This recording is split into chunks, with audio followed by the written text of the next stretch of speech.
Kaisar Naga Abadi Chapter 1861 Bahasa Indonesia. Bab 1861, Bab 1861, Tetua Ras Terpencil. Tinju Luming dan Desolate Force bertemu, sebuah pin menempel pada tenda, dan mereka bertabrakan dengan keras. Berdebar. Dengan ledakan yang teredam, gelombang kejut yang mengerikan meledak dari tempat kedua tinju bertabrakan, mengalir ke segala arah tribun, langsung melintasi jarak 100 mil. Di langit di atas tribun, beberapa ahli bergerak dan memasang lapisan pertahanan, menghalangi gelombang kejut. Bang! Bang! Dan EBSCP, kedua sosok itu gemetar dan mundur, menginjak tanah dan menyebabkannya bergemuruh. Luming dan kekuatan sunyi mundur pada saat yang sama, mengejutkan penonton. Dalam konfrontasi langsung, Luming tidak lebih lemah dari kekuatan yang sunyi. Kekuatan yang sangat menakutkan. Sungguh kekuatan yang luar biasa. Ini adalah hukum ekstremitas. Luming sedikit menyipitkan matanya. Tubuh spiritual energi sunyi adalah tubuh spiritual langit kelas atas, dan hukum yang dipegangnya adalah hukum ekstrim dari jalur raja, yang persis sama dengan hukum Longchen. Kekuatan ekstrim, kekuatan ekstrim, kekuatan tak terbatas, hancurkan semua teknik dengan kekuatan. Ditambah dengan budidayanya sebagai Grand Sage kekuatan terpencil, kekuatannya benar-benar mengejutkan. Dengan satu pukulan, dia bisa meledakkan gunung dan menghancurkan bumi. Baiklah, lagi. Li Yang Sunyi melihat bahwa Luming menghadapinya secara langsung dan dia setara dengannya. Seketika, semangat juangnya membara hingga ekstrim. Semangat juang fanatik muncul di matanya saat dia bergegas menuju Luming. Dia terus meninju dengan kedua tinjunya, seperti bola meriam, ke arah Luming. Bang! Luming menginjak tanah dan menyerang ke depan. Dia mengaktifkan teknik penjara yang menekan surga dan menekan terus-menerus. Luming tidak pernah takut pada siapapun dalam konfrontasi langsung. Potongan ilusi dari prasasti penekan penjara sepertinya muncul di tangan Luming. Mereka memiliki kekuatan jutaan jun dan menekan langit. Kekuatan mereka sangat mengejutkan. Bang! Bang! Keduanya terus saling meninju. Itu bersifat langsung, biadab, dan sombong. Langit dan bumi bergemuruh, menyebabkan beberapa orang dengan budidaya yang lebih lemah menjadi pucat dan hampir menderita luka dalam. Keduanya bertukar ratusan jurus berturut-turut, namun tetap belum ada pemenang. Sejujurnya, kekuatan sunyi sangat kuat. Setiap serangan seperti sambaran petir, dan kekuatannya sangat menakutkan. Tidak banyak orang yang bisa menghadapinya secara langsung seperti ini. Luming hanya mampu melawan kekuatan sunyi sedemikian rupa dengan mengandalkan penjara yang menekan teknik surgawi dan kekuatan hukum kekacauan. Luming, trik apa lagi yang kamu punya? Gunakan semuanya. Li Yang Sunyi meraung. Baiklah, ya, jawab Luming. Hukum kekacauan mendidih dan dia tiba-tiba menunjuk jarinya. Jari kesengsaraan primal chaos. Kekuatan jari yang menakutkan itu menghantam Li Yang Sunyi. Ekspresi Desolate Li sangat berat. Mati. Dia meraung ketika sepasang sarung tinju muncul di tangannya. Dia mengedarkan hukum nomologisnya secara ekstrim dan menyerang dengan sekuat tenaga. Seolah-olah sebuah bintang muncul di tinjunya saat dia melayangkan pukulan ke arah Luming, berbenturan dengan jari kesengsaraan yang kacau. Adegan ini sangat mengejutkan. Seolah-olah jari dewa menunjuk ke sebuah bintang di langit. Kemudian, bintang itu meledak, dan tubuh sunyi itu mundur dengan cepat. Sudah waktunya untuk mengakhiri pertempuran ini. Segel. Luming bergumam. Setelah itu, tanda pada tiba-tiba muncul di tubuh power yang sunyi, mencoba menyegelnya. Ekspresi Li Yang Sunyi berubah.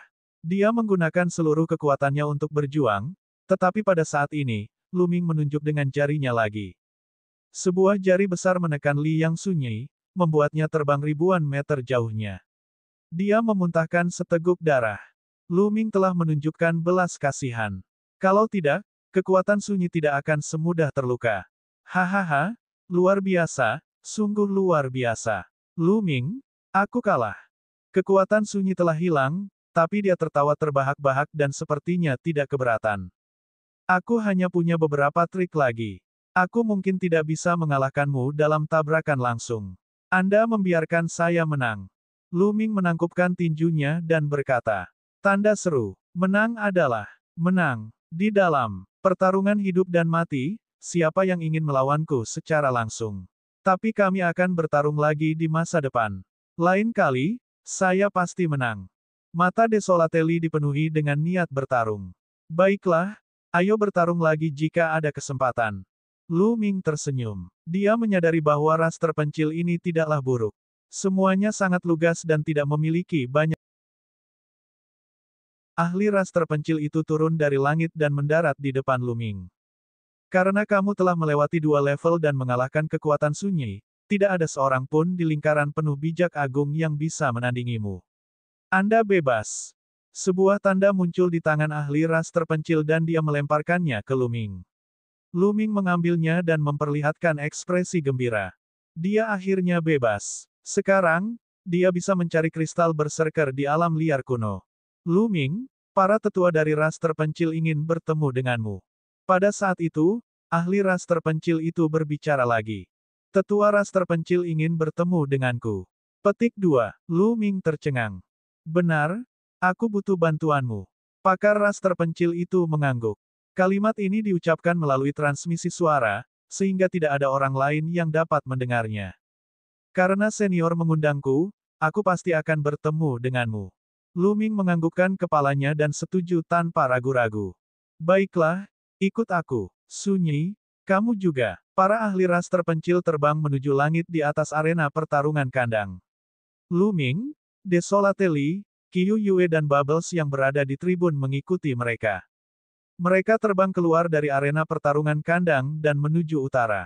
Ini sangat spektakuler. Sudah lama sejak dia datang ke sini. Ini adalah pertama kalinya Lu Ming meninggalkan arena pertarungan kandang. Dia melihat sekeliling. Ini adalah kota kuno. Ada berbagai macam bangunan kuno di kota. Mereka megah, tinggi, dan luas. Orang tidak dapat melihat akhirnya. Kota itu dipenuhi oleh orang-orang dari ras terpencil, dan jumlah mereka tak ada habisnya. Tidak lama kemudian, mereka sampai di sebuah gedung megah dan memasuki sebuah aula besar. Di aula, ada beberapa lelaki tua kekar dan berambut putih. Orang-orang tua ini tampaknya tidak memiliki aura sama sekali, dan mereka tampak seperti orang tua biasa. Salam, tetua klan. Para ahli ras terpencil dan li terpencil membungkuk kepada beberapa tetua. Tidak perlu bersikap sopan. Orang tua di tengah mengangkat tangannya sedikit dan memandang Lu Ming dengan ekspresi kagum. Kamu adalah Lu Ming. Saya baru saja mendengar berita bahwa Anda mengalahkan kekuatan yang sunyi. Anda berada 2 tingkat di atas kekuatan sunyi. Ini pertama kalinya aku melihat seseorang dengan kekuatan tempur seperti itu dalam hidupku. Senior terlalu baik, junior hanya beruntung. Lu Ming berkata dengan rendah hati. Beberapa tetua tertawa kecil tetapi tidak berkomentar. Kawan kecil, rasku yang terpencil mempunyai masalah yang memerlukan bantuanmu. Orang tua di tengah melanjutkan. Kamu butuh bantuanku. Namun, kekuatan junior ini terlalu lemah. Lu Ming tercengang. Dia tidak pernah menyangka bahwa tetua ras terpencil akan mencarinya untuk meminta bantuannya. Namun, dia hanya berada di alam suci agung. Mungkin ada banyak orang di ras terpencil yang lebih kuat darinya, jadi bantuan apa yang mungkin mereka perlukan. Orang tua itu tersenyum, ikutlah denganku dan kamu akan tahu. Desolateli, kalian anak-anak, datanglah padaku bersama-sama. Karena itu, beberapa tetua keluar. Li yang terpencil dan para ahli ras yang terpencil mengikuti. Lu Ming ragu-ragu sejenak sebelum mengikuti mereka dengan gelembung Qiu Yue. Segera, mereka tiba di sebuah tempat rahasia. Ada tembok batu di depan mereka. Di bawah tembok batu, ada 3 altar kuno. Tampaknya mereka sudah berada di sana selama bertahun-tahun yang tak terhitung jumlahnya. Di depan mereka, ada 3 jalan kuno berwarna biru yang menuju ke 3 altar, yang masing-masing berjarak sekitar 1000 meter. Kaisar Naga Abadi Chapter 1862 Bahasa Indonesia. Bab 1862, Bab 1862 Jalan Kuno. Lu Ming, hal yang kami perlukan bantuanmu tidaklah rumit. Kami hanya ingin Anda mendekati altar dari sini dan mengaktifkannya. Kata seorang tetua ras terpencil. Mendekati altar. Apakah ada kendala di jalan ini? Lu Ming bertanya. Tetua klan mengangguk dan berkata, ketiga altar ini ditinggalkan oleh nenek moyang ras terpencil. Legenda mengatakan bahwa mereka berisi harta tertinggi ras terpencil. Hal itu terkait dengan naik turunnya ras terpencil. Sayangnya, selama bertahun-tahun yang tak terhitung jumlahnya, tidak ada seorang pun yang mampu mendekati altar dan mengaktifkannya untuk mendapatkan harta karun tertinggi dari ras terpencil. Setiap jalan dipenuhi dengan tekanan yang menakutkan. Semakin kuat budidaya seseorang, semakin kuat pula tekanannya. Itu sebabnya hanya favorit surga yang bisa mengambil jalan ini. Orang tua itu menjelaskan. Jadi itulah yang terjadi. Jantung Luming berdetak kencang. Tidak heran jika ras terpencil menginginkan bantuannya. Pertarungan kandang sebelumnya mungkin merupakan ujian baginya. Kalau tidak, dia akan mendapatkan kembali kebebasannya setelah memperoleh 100 kemenangan. Aku ingin mencoba lagi, kata Li Yang Sunyi. Baiklah, ayo pergi dan coba. Orang tua itu mengangguk. Desolate Li melangkah maju, menuju jalan kuno di paling kiri. Berdebar, saat dia melangkah ke jalan batu kapur kuno, langit dan bumi tampak bergemuruh. Langkah kekuatan yang sunyi terasa seberat gunung. Tubuh Desolate Li sedikit gemetar. Lalu, dia berdiri tegak dan terus berjalan ke depan. Berdebar, ledakan lain terdengar, dan tanah sedikit bergetar. Kekuatan terpencil tampaknya berada di bawah tekanan besar. Otot-otot di tubuhnya menonjol, dan hukum kekuatan ekstrim menutupi seluruh tubuhnya. Dia seperti dewa perang yang tak terkalahkan saat dia melangkah maju. Berdebar, ledakan, selangkah demi selangkah, dia berjalan maju. Setiap langkah yang diambilnya akan menghasilkan ledakan yang keras. Dengan sangat cepat, kesunyian mengambil 100 langkah ke depan. Namun, setelah 100 langkah, kecepatannya mulai melambat. Seolah-olah tekanan yang dia alami semakin kuat. Namun, di mata Li Yang Sunyi, ada tekad dan tekad. Dia terus maju. Tidak lama kemudian, terpencil mengambil 200 langkah. Kecepatannya melambat lagi, tapi dia tetap terus maju. Sepertinya setiap 100 langkah yang diambilnya, tekanan pada kekuatan terpencil akan meningkat. Dia maju selangkah demi selangkah. Setiap 100 langkah, kecepatan kekuatan yang sunyi akan melambat. Setelah lebih dari 1 jam, Desolate akhirnya mengambil 500 langkah. Ketika dia mengambil langkah ke 501, tubuhnya tiba-tiba bergetar dan wajahnya menjadi pucat. Jalan batu biru kuno itu panjangnya 1000 meter, yang berarti memiliki 1000 anak tangga. Dia baru melewati setengah dari ambang batas kekuatan yang sunyi. Mengaum, Desolate Li mengeluarkan raungan pelan. Matanya dipenuhi dengan tatapan pantang menyerah saat dia terus berjalan ke depan. Dia maju selangkah, dan tubuhnya gemetar lagi. Namun, dia tidak terjatuh. Sebaliknya, dia terus bergerak maju. Setiap langkah yang diambilnya sangat sulit, seolah-olah dia sedang membawa gunung dewa kuno seberat jutaan jun. Benar, ada peningkatan. Dalam sejarah perlombaan terpencil, jumlah orang yang dapat mengambil 500 langkah dapat dihitung dengan jari Anda. Tetua klan mengangguk. Dia puas dengan kinerja Desolate. Mari kita lihat berapa banyak langkah yang bisa dilakukan si kecil ini pada akhirnya. Sesepuh lainnya berbicara. Setelah itu, tidak ada yang berkata apa-apa dan terus menonton. Langkah-langkah kekuatan yang sunyi menjadi semakin lambat. Terkadang, diperlukan waktu puluhan menit untuk mengambil satu langkah. Namun, setiap orang memiliki kesabaran yang tinggi. Setelah 3 hari penuh, Li terpencil akhirnya mengambil 600 langkah. Itu benar. Untuk mencapai 600, bahkan di antara fisik kerajaan dalam sejarah ras terpencil, tidak banyak yang mampu melakukannya. Seorang tetua klan memuji. Agar kekuatan terpencil bisa melakukan ini, pencapaiannya di masa depan akan luar biasa. Setelah kekuatan terpencil mengambil 600 langkah, dia berhenti dan berdiri di sana, seolah-olah dia sedang memulihkan diri. Perhentian ini berlangsung selama 1 hari penuh. Suatu hari kemudian, Desolate mengeluarkan raungan marah dan mengambil 1 langkah lagi menuju langkah ke-601. Namun, saat dia mengambil langkah ini, tubuhnya bergetar hebat dan dia mengeluarkan seteguk darah. Tubuhnya terlempar ke belakang dan terbang keluar dari jalan kuno berwarna biru. Seorang tetua klan mengulurkan tangan dan menangkap Huang Li. Gelombang energi memasuki tubuh Huang Li, dan wajah pucatnya mendapatkan kembali vitalitasnya. Luming, seperti yang Anda lihat, dengan kekuatan sunyi, dia hanya bisa mengambil 600 langkah. Jika Anda dapat membantu suku kami mengaktifkan altar, Anda akan menjadi dermawan terbesar bagi suku kami. Sebagai tamu terhormat suku kami, Anda akan diberikan posisi sebagai tetua dari suku lain. Posisi Anda akan menjadi yang kedua setelah kami para tetua ras terpencil. Bagaimana dengan itu? Petik 2. Seorang penatua berbicara. Jantung Luming berdebar kencang. Jika mereka membantu ras terpencil mengaktifkan altar, mereka bisa mendapatkan posisi sebagai tetua eksternal dari ras terpencil. Status mereka akan menjadi yang kedua setelah para tetua ras terpencil, dan otoritas ini mungkin bukan masalah sepele. Dan kekuatan ras terpencil itu tak terduga. Jika dia bisa mendapatkan bantuan dari ras terpencil, dia pasti akan menjadi pendukung yang sangat kuat. Luming diam-diam menarik napas dalam-dalam dan menenangkan dirinya. Senior, kamu terlalu sopan. Saya pasti akan melakukan yang terbaik. Juga, saya datang ke alam tandus Savage kuno untuk mencari kristal berserker. Saya ingin tahu apakah senior punya berita tentang mereka. Jadi kamu sedang mencari kristal berserker sangat berharga, suku kami masih memiliki banyak kristal. Tidak apa-apa jika aku memberimu beberapa waktu lagi nanti. Seorang penatua tersenyum. Terima kasih banyak, senior. Luming sangat gembira. Dia melihat ke jalan kuno berwarna biru dan berkata, kalau begitu junior ini akan pergi dan mencoba. Dengan itu, Luming mengambil langkah maju, menuju jalan kuno di sebelah kiri yang baru saja diambil oleh kekuatan terpencil.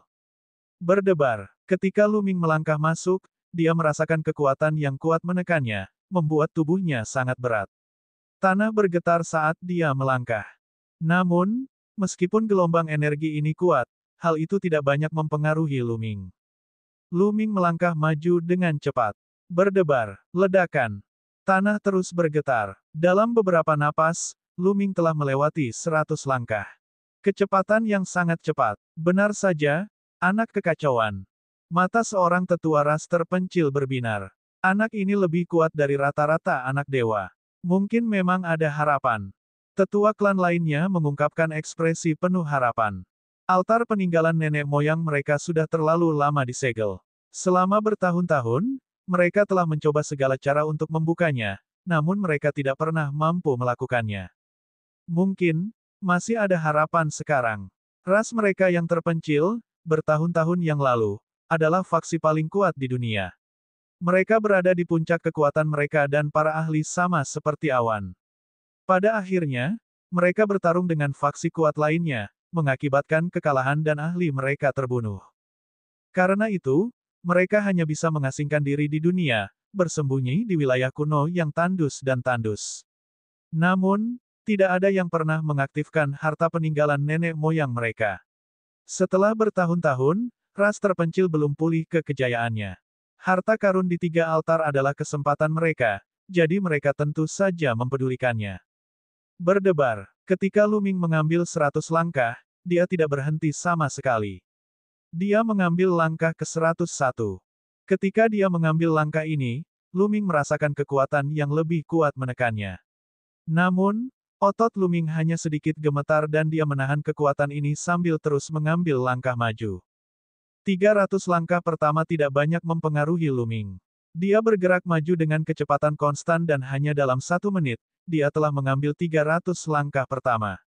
Kaisar Naga Abadi Chapter 1863 Bahasa Indonesia. Bab 1863, Bab 1863, Terobosan di Tengah Jalan. Hanya dalam 1 menit, dia telah mengambil 300 langkah ke depan. Kecepatan ini mengejutkan beberapa tetua dari ras terpencil, serta Huang Li dan rekan-rekannya. Lalu, dia sangat gembira.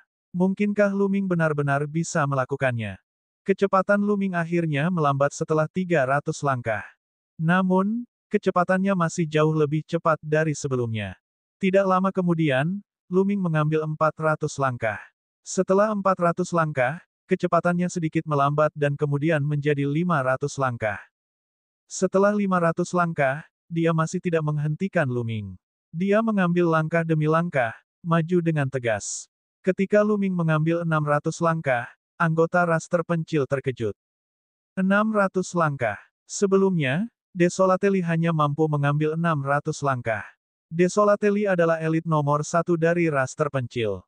Dalam sejarah ras terpencil, dia juga salah satu elit teratas. Namun, kekuatan sunyi itu memakan waktu beberapa hari sementara Luming hanya membutuhkan waktu sekitar 1 jam. Dalam sejarah perlombaan terpencil, rekor tertinggi adalah 700 langkah. Luming berdiri di posisi 600 langkah. Dia mengatur napasnya sejenak dan mengambil 1 langkah lagi.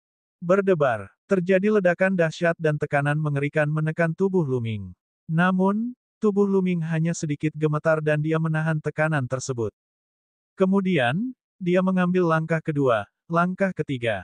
Semua orang menghela nafas lega. Luming maju selangkah demi selangkah dengan kecepatan konstan. Kali ini, Luming membutuhkan waktu 1 jam untuk mengambil langkahnya yang ke-700. Ini sudah terikat dengan catatan sejarah ras terpencil. Selanjutnya, Luming hanya perlu mengambil 1 langkah lagi dan dia akan memecahkan rekor balapan terpencil. Luming berhenti dan meluangkan waktu untuk mengatur pernapasannya dan memulihkan diri. Kemudian, dia maju selangkah lagi. 701 langkah. Dengan langkah ini, bumi mengeluarkan suara gemuruh yang keras, dan seluruh jalan kuno memancarkan lampu hijau. Tubuh Luming dikelilingi oleh hukum kekacauan, menahan tekanan kuat dari dunia luar. Sungguh tekanan yang kuat. Ini baru langkah ke-7. Begitu kuat. Mata Luming sedikit menyipit. Dia merasa seluruh otot dan tulangnya berada di bawah tekanan yang mengerikan, dan mereka mengerang. Seolah-olah tubuhnya menjadi ribuan kali lebih berat. Di dalam dantiannya, kedua hati orang suci berputar dengan cepat, dan kekuatan suci yang agung memenuhi tubuh Luming. Luming terus melangkah maju. Namun, pada titik ini, kecepatan berjalan Luming telah berkurang drastis. Jauh lebih lambat dari sebelumnya. Semua orang dari ras terpencil mengungkapkan ekspresi gugup. Apakah sesulit itu setelah 700 langkah? Bisakah Luming berhasil mencapai akhir? Jika Luming tidak bisa mencapai akhir, mereka akan benar-benar putus asa. Mereka tidak percaya bahwa siapapun dengan level yang sama bisa lebih kuat dari Luming. Berdebar, ledakan, gemuruh terus berlanjut. Untungnya, area ini diisolasi oleh sebuah formasi. Jika tidak, keributan yang dahsyat akan mengguncang seluruh kota kuno. Kali ini, Luming membutuhkan total 3 jam sebelum dia mengambil langkah ke-100 dan mendarat di langkah ke-800. Hanya tinggal 200 langkah lagi sebelum dia bisa berjalan melalui jalan kuno berwarna biru ini. Namun tidak diragukan lagi, 200 langkah terakhir akan menjadi yang tersulit. Tatapan Luming berubah menjadi serius. Dia duduk bersila di langkah ke-800 dan mengeluarkan sejumlah besar batu permata mentah untuk dimakan agar pulih. Baru saja, dia telah mengonsumsi kekuatan Sein dalam jumlah besar. Semua orang menunggu dalam diam. Setelah beberapa jam, Luming akhirnya pulih ke kondisi puncaknya. Dia kemudian berdiri dan melangkah keluar tanpa ragu-ragu. Ledakan. Tubuh Luming bergetar hebat saat dia mengambil langkah itu. Dia merasakan kekuatan sekuat badai menerjang tubuhnya, seolah-olah akan menghancurkannya. Tekanan yang sangat mengerikan. Mata Luming dipenuhi dengan keterkejutan. Pelindung tulang di tubuhnya berderit saat menahan tekanan yang mengerikan. Seolah-olah itu akan membuat Luming terpesona. Bagaimana tekanan ini bisa menghentikan saya? Mata Luming bersinar seperti kilat. Dia menggeram dan terus melangkah maju, melawan kekuatan yang menakutkan ini. Setelah langkah kedua, tubuh Luming masih gemetar. Hati para anggota ras terpencil juga bergetar. Seolah-olah setiap langkah Luming menginjak hati mereka. Setelah Luming mengambil langkah kedua, dia berhenti lama sebelum mengambil langkah ketiga. Tekanan dari dunia luar terlalu kuat di sini. Jika itu adalah orang bijak biasa di alam penguasaan agung yang datang ke sini, tubuhnya akan hancur dalam sekejap, tidak meninggalkan mayat. Pada titik ini, kecepatan Luming menjadi sangat lambat. Dengan setiap langkah yang diambilnya, dia harus berhenti dalam waktu lama untuk melahap batu permata mentah agar pulih. Namun, postur Luming masih lurus dan matanya masih tegas. Meski sangat lambat, ia tetap bergerak maju. Proses ini berlangsung selama 5 hari. 5 hari kemudian, Luming mengambil langkah ke-900. Masih ada 100 langkah lagi. Luming terus duduk bersila dan mulai pulih. Pemulihan ini memakan waktu 3 hari. 3 hari kemudian, Lu Ming berdiri. Semua orang dalam perlombaan terpencil merasakan jantung mereka berdebar kencang. Bisakah Lu Ming terus bergerak maju? Dia tidak akan meledak ketika dia mengambil langkah ke-901, bukan? Ledakan. Akhirnya, Lu Ming mengambil langkah keluar. Tanah berguncang dan tubuh Lu Ming bergetar hebat. Wajahnya menjadi pucat. Sungguh tekanan yang menakutkan. Ini bahkan lebih kuat dari tekanan sebelumnya. Terlebih lagi, ada tekanan pada jiwa dan bahkan hukum. Lu Ming memiliki banyak pemikiran di benaknya. Setelah 900 langkah, tekanan yang harus dia hadapi sangat besar. Itu terlalu mengejutkan. Lu Ming hampir terlempar. Pada akhirnya, dia mengertakkan gigi dan menahannya. Dia bertahan. Para anggota ras terpencil sangat gembira. Di jalan kuno ini, setiap 100 langkah adalah punggung bukit, dan tekanannya akan meningkat ke tingkat yang baru. Oleh karena itu, langkah pertama dari setiap 100 langkah adalah yang paling sulit. Begitu seseorang tidak dapat memblokirnya, mereka akan langsung diledakkan. Setelah langkah pertama diblokir, itu berarti dia bisa menahan kekuatan level ini. Lalu, dia bisa terus bergerak maju. Jika Lu Ming dapat mengambil langkah ke-901, kemungkinan besar dia akan dapat berjalan melalui jalan batu biru kuno. Bagaimana mungkin mereka tidak bahagia? Namun, sejak zaman kuno, tidak ada seorang pun yang mampu berjalan melewati 900 langkah. Mereka tidak tahu seperti apa situasinya setelah 900 langkah. Oleh karena itu, mereka masih sangat gugup, takut terjadi sesuatu. Setelah mengambil langkah ini, Lu Ming berdiri di sana untuk waktu yang lama sebelum dia mengambil langkah lain. Ketika dia gemetar, tetapi dia berhasil menahannya dan tetap di sana untuk mengatur pernapasannya. Setelah beberapa waktu, Lu Ming mengambil langkah ketiga. Begitu saja, Lu Ming akan mengambil langkah sesekali. Ketika dia telah mengambil 950 langkah, dia tiba-tiba duduk bersila dan mengeluarkan sejumlah besar batu permata mentah. Apa yang sedang terjadi? Dia akan menerobos. Seorang tetua bertanya dengan heran. Ya, Lu Ming hendak menerobos saat ini. Kaisar Naga Abadi Chapter 1864 Bahasa Indonesia. Bab 1864, Bab 1864, Bab 1864 Batu Kondensasi Kekuatan, Tetua Asing. Basis budidaya Lu Ming sudah mendekati puncak alam suci agung. Jalan kuno ini membawa tekanan yang sangat besar bagi Lu Ming. Di bawah tekanan yang sangat besar, potensi Lu Ming dipaksa keluar, memungkinkan dia untuk menerobos belenggu dan bergegas ke puncak alam suci yang agung. Lu Ming mulai melahap sejumlah besar batu permata mentah untuk menstabilkan wilayahnya. 2 hari kemudian, Lu Ming menyelesaikan terobosannya. Dia bangkit dan terus bergerak maju. Tekanannya semakin kuat. Lu Ming bergumam. Ketika budidayanya berhasil, tekanan dari dunia luar menjadi lebih kuat. Tekanan pada jalur kuno ini akan berubah sesuai dengan tingkat budidaya kultivator. Hanya mereka yang jauh lebih kuat dari rekan-rekannya yang bisa menginjakkannya. Tekanannya semakin kuat, tetapi tingkat kultivasi Lu Ming juga meningkat. Tekanan yang dia hadapi tidak berbeda dengan sebelumnya. Lu Ming terus bergerak maju. Itu adalah proses yang panjang. Dari langkah ke-900 hingga langkah ke-1000, termasuk terobosan Lu Ming, dia menggunakan waktu setengah bulan. Berdebar. Ketika Lu Ming mengambil langkahnya yang ke-1000, para tetua dari ras terpencil, serta Li terpencil dan yang lainnya, sangat gembira. Mereka akhirnya mengambil langkah ke-1000. Setelah bertahun-tahun, akhirnya ada seseorang yang bisa berjalan melalui jalan batu kapur kuno. Harta karun nenek moyang ras terpencil mereka akan segera lahir.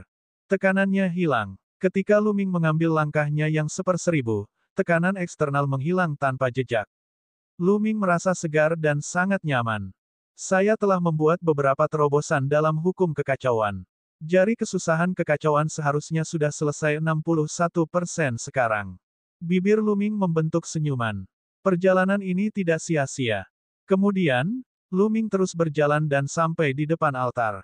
Lu Ming, selama kamu memutar altar, kamu akan dapat mengaktifkan harta leluhur. Seorang tetua klan mengingatkannya, matanya dipenuhi antisipasi. Lu Ming mengangguk. Dia meraih kedua sisi altar dan memutarnya dengan paksa. Kaca. Suara retakan terdengar dari altar. Kemudian, cahaya dalam jumlah tak terbatas dipancarkan dari altar. Kemudian, cahaya tersebut berkumpul dan membentuk cincin cahaya melingkar. Sepotong batu mirip kristal terbang keluar dari cincin cahaya. Ini, mungkinkah itu batu kondensasi kekuatan? Seorang tetua klan memandangi batu yang terbang keluar dari lingkaran cahaya. Tubuhnya sedikit gemetar, dan dia menunjukkan ekspresi yang sangat bersemangat. Para tetua klan lainnya, serta Li terpencil dan yang lainnya, juga sangat bersemangat. Setelah cincin cahaya terbang keluar dari batu, ia runtuh dan menghilang. Batu kondensasi kekuatan. Lu Ming penasaran. Dia memegang batu itu di tangannya tetapi dia tidak merasakan beban apapun. Namun, dia bisa merasakan kekuatan aneh bekerja pada tubuhnya. Setelah itu, Lu Ming kembali menyusuri jalan batu biru kuno. Namun, kali ini, jalan batu biru kuno tidak memberikan tekanan apapun padanya. Dengan satu langkah, Lu Ming tiba di samping kekuatan sunyi dan yang lainnya. Senior, ini, Lu Ming menyerahkan batu kondensasi kekuatan kepada tetua klan. Tetua klan menerimanya dengan penuh semangat dan memeriksanya dengan cermat. Tubuh lamanya sedikit gemetar karena kegembiraannya. Batu kondensasi kekuatan, itu benar-benar batu kondensasi kekuatan yang legendaris. Dengan restu nenek moyang kita, klan kita akhirnya menemukan batu kondensasi kekuatan. Tetua ras terpencil itu memegang batu kondensasi kekuatan dengan penuh semangat. Para tetua lainnya tidak jauh berbeda. Apa gunanya batu kondensasi kekuatan ini untuk membuat para tetua dari ras terpencil ini, yang telah hidup entah berapa tahun, begitu bersemangat? Petik 2. Lu Ming sangat penasaran. Lu Ming, kamu masih belum tahu pentingnya batu kondensasi kekuatan bagi ras terpencil kita.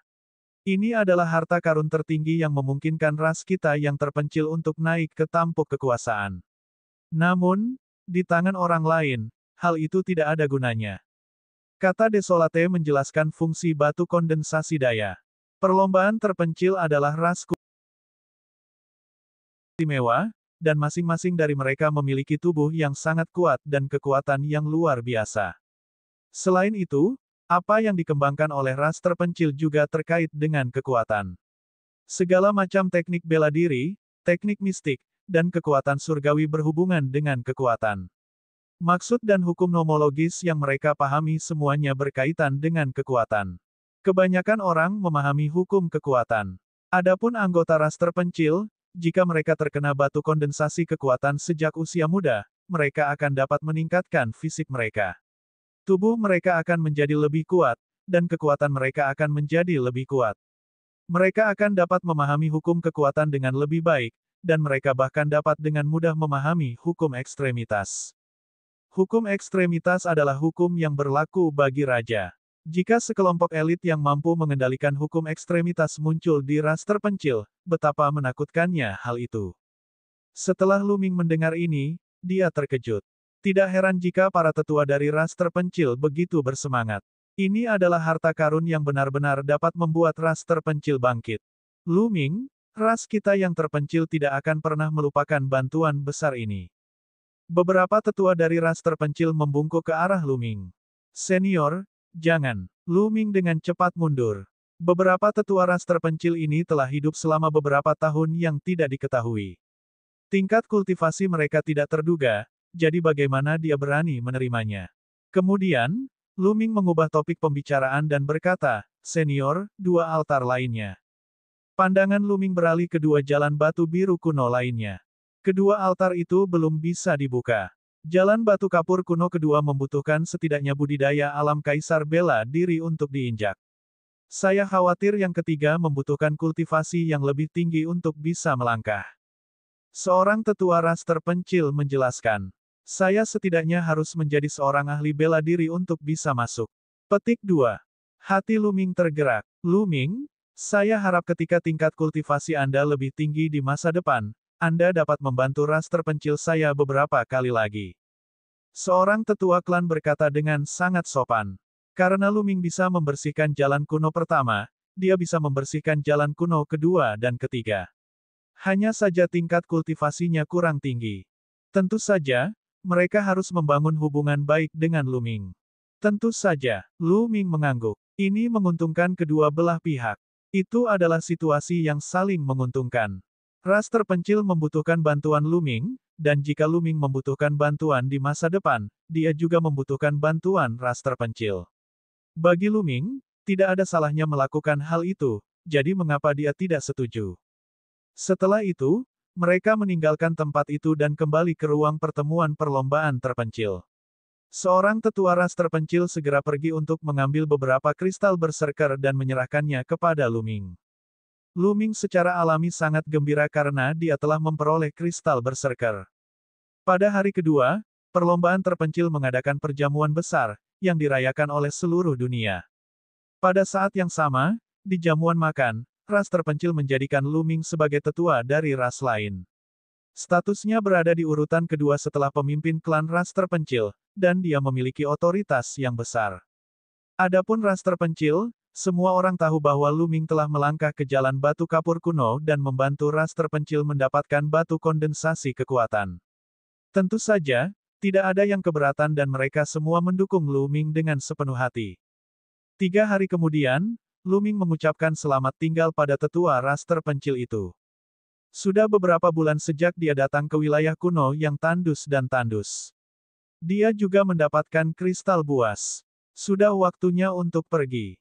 Menghitung waktu, Akademi Suci Gunung Yuan Kota Kaisar Surgawi telah mengadakan pertemuannya selama 2 bulan.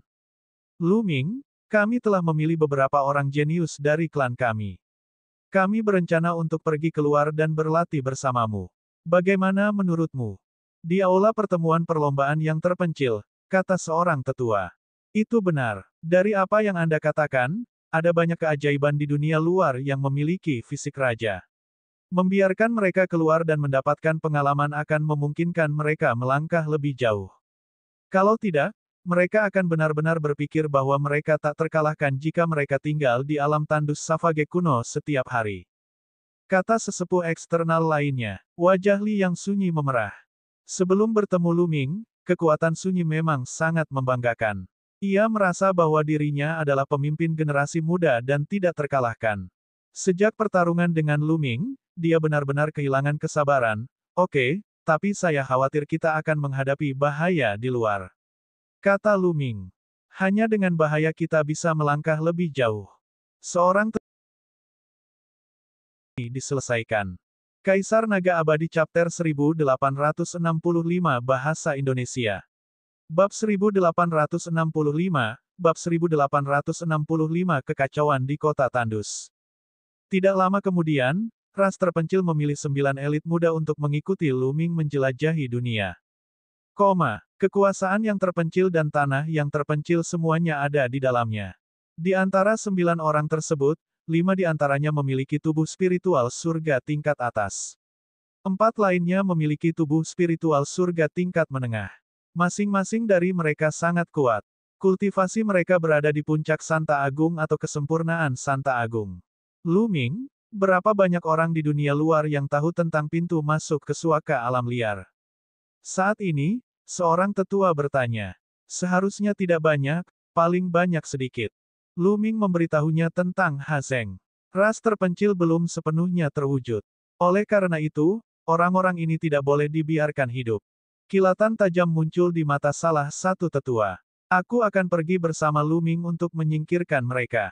Seorang pria parubaya kekar berbicara. Orang ini adalah ahli ras terpencil yang membawa Luming untuk bertemu dengan tetua ras terpencil di arena pertarungan kandang. Tingkat budidayanya berada di ranah kaisar bela diri dan namanya adalah Huang Su.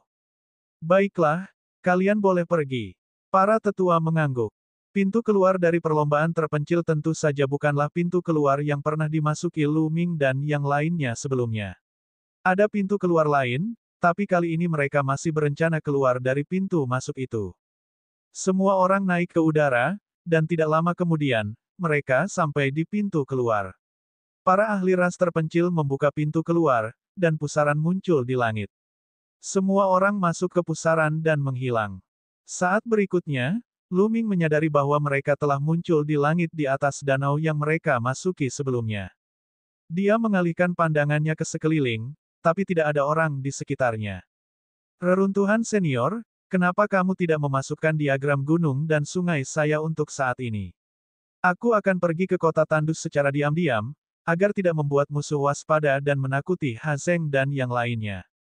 Lu Ming menyarankan, anggota ras terpencil itu terlalu kekar, jadi mereka pasti akan menarik perhatian saat berjalan di jalanan. Ha Zeng, sebaliknya, telah memasuki alam tandus Savage kuno sebelumnya. Jika mereka dengan angkuh memasuki kota tandus, mereka mungkin akan membuat Ha Zeng khawatir dan melarikan diri lebih awal. Reruntuhan tandus dan yang lainnya mengangguk. Lu Ming menyimpan reruntuhan tandus, Li terpencil, dan sisanya ke dalam diagram gunung dan sungai. Lu Ming, Qiu Yue, dan Gelembung adalah satu-satunya yang menuju kota tandus. Ketika Lu Ming dan yang lainnya memasuki kota tandus itu lagi, mereka merasakan suasananya benar-benar berbeda dari sebelumnya. Kini, suasana di seluruh kota tandus itu tampak sangat menyedihkan. Jalanan juga sangat tertekan. Banyak toko tutup, dan restoran-restoran sepi. Ledakan. Ketika Lu Ming dan yang lainnya melewati sebuah rumah yang menjulang tinggi, ledakan keras datang dari rumah itu. Sesosok tubuh menabrak dinding dan terbang keluar dari mansion. Dia terjatuh ke tanah dan mengeluarkan seteguk darah. Itu adalah seorang lelaki tua berambut putih. Dia sudah sangat tua dan kerutan di wajahnya seperti gunung. Dia mengingatkan Lu Ming pada Paman Kong. Bus. Dan EBSCP, suara mendesing. Kemudian, beberapa sosok bergegas keluar dari mansion. Salah satunya adalah seorang lelaki parubaya yang menginjak wajah lelaki tua itu hingga menyebabkan kepalanya terbentur tanah dengan keras. Kakeksi. Teriakan halus terdengar. Saat itulah Lu Ming menyadari bahwa pria kekar lainnya sedang menggendong seorang wanita muda dan cantik. Nona muda, biarkan Nona muda pergi. Kalau tidak, ketika Tuan tua dan yang lainnya kembali, mereka tidak akan melepaskanmu. Pria tua itu tidak peduli dengan luka-lukanya dan berjuang untuk bangun, berusaha menyelamatkan wanita itu. Namun, wanita itu kembali diusir oleh pria kekar itu. Tuanmu masih ingin kembali. Dia seharusnya sudah mati di alam tandus Savage kuno sejak lama. Dan bahkan jika dia kembali, lalu kenapa? Apakah keluargaku akan takut dengan keluarga Huangmu? Pria parubaya itu mencibir dan menatap pria tua itu dengan dingin. Orang tua, izinkan saya mengirim Anda ke jalan. Kemudian, sebuah pedang muncul di tangannya dan dia menebas lelaki tua itu. Namun, dia tidak menjatuhkannya karena sebuah kekuatan terbang dari samping dan menjatuhkan pedangnya. Siapa ini? Pria parubaya itu berteriak. Matanya seperti kilat saat akhirnya mendarat di Lu Ming. Berat, apakah kamu yang menyerang? Pria parubaya itu berkata dengan dingin. Sepertinya kamu tidak buta. Lu Ming tersenyum tipis. Bocah. Beraninya kamu ikut campur dalam urusan keluargaku. Kamu orang bodoh yang ceroboh. Pria parubaya itu berjalan menuju Lu Ming. Ketika dia melihat Qiu Yue, dia tercengang, wanita ini tidak buruk. Saya akan memberikannya kepada Tuan Muda. Saya yakin Anda akan mendapatkan imbalan yang besar. Dia tidak mengenal Lu Ming dan Qiu Yue. Saat itu, meskipun Lu Ming telah menyebabkan keributan di kota tandus, tidak banyak orang yang benar-benar melihatnya. Bus. Pedang pria parubaya itu bersinar seperti kilat dan menebas ke arah Lu Ming. Namun saat berikutnya, dia tiba-tiba merasakan hawa dingin di lehernya. Kemudian, dia melihat sesosok tubuh tanpa kepala memegang pedang. Tubuh itu berlari beberapa langkah ke depan dan kemudian jatuh ke tanah. Itu jelas-jelas adalah tubuhnya. Kemudian, dia merasakan pandangannya menjadi hitam, dan dia tidak tahu apa-apa. Setelah membunuh pria parubaya itu, sosok Lu Ming berkedip beberapa kali. Dengan lambaian tangannya, kekuatan mengerikan diarahkan pada anggota keluarga Ha yang tersisa. Orang-orang ini tidak memiliki kekuatan untuk melawan dan langsung dibunuh oleh Lu Ming. Hanya satu orang yang selamat karena Lu Ming sengaja membiarkannya hidup. Namun, dia begitu ketakutan hingga wajahnya menjadi pucat dan tubuhnya gemetar. Dia jatuh ke tanah dengan lemah, dan bau busuk keluar dari selangkangannya. Dia benar-benar kencing di celana. Kakeksi, kamu baik-baik saja. Wanita muda itu segera berlari ke arah lelaki tua itu dan bertanya dengan prihatin. Nona, aku baik-baik saja. Orang tua itu menggelengkan kepalanya. Kemudian, dengan bantuan wanita muda itu, dia berjalan ke arah Lu Ming dan membungkuk. Orang tua ini berterima kasih kepada Tuan Muda karena telah menyelamatkan hidupku. Kamu tidak perlu berterima kasih padaku. Saya juga punya dendam dengan keluarga Ha, jadi saya ambil kesempatan saja. Senior, apa yang terjadi di kota Tandus? Kenapa aku merasa ada yang tidak beres? Lu Ming bertanya. Semuanya, itu masih karena wilayah kuno yang tandus dan tandus. Orang tua itu dengan singkat menceritakan kepadanya apa yang terjadi di kota Tandus. Ternyata banyak ahli dari 6 kekuatan terkuat di kota Tandus telah mengikuti Ha Zeng ke alam Tandus Savage kuno, namun hanya Ha Zeng dan Ha Menti yang kembali. Para ahli dari 6 kekuatan lainnya tidak pernah kembali. Akibatnya, situasi di kota Tandus berubah drastis. Keluarga Ha sekarang menjadi keluarga dominan.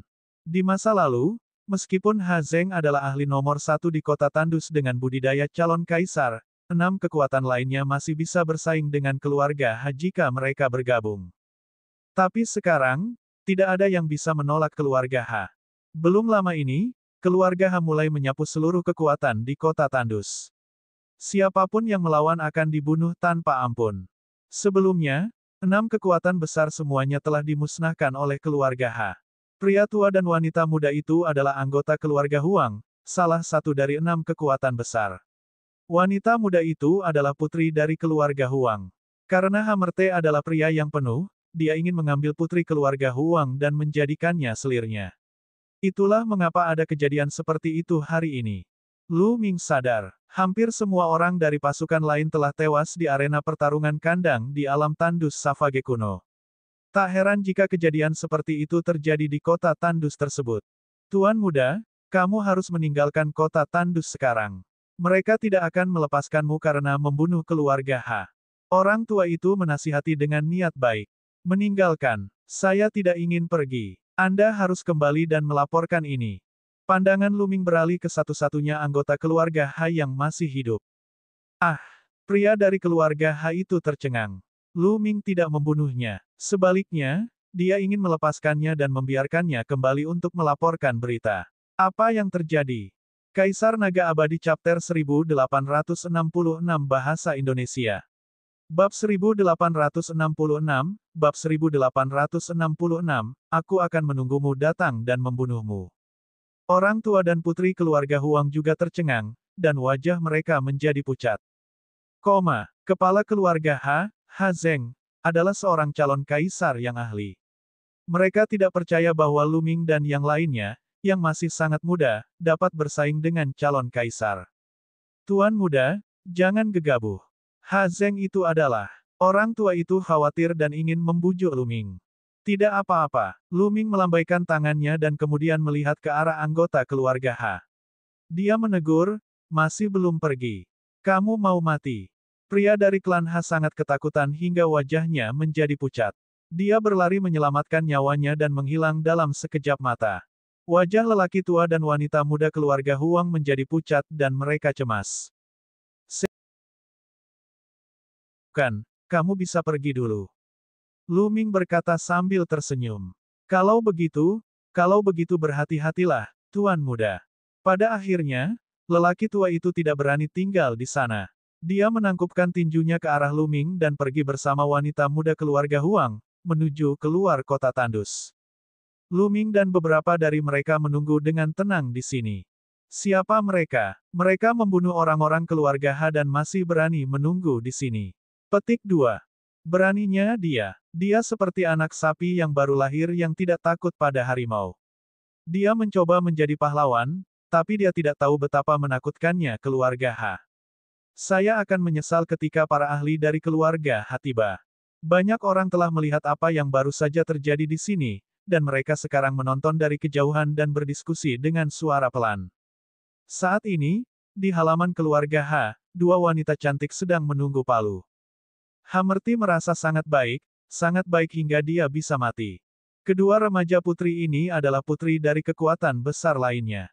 Dulu, dia hanya bisa melihatnya, tapi tidak mudah mendapatkannya.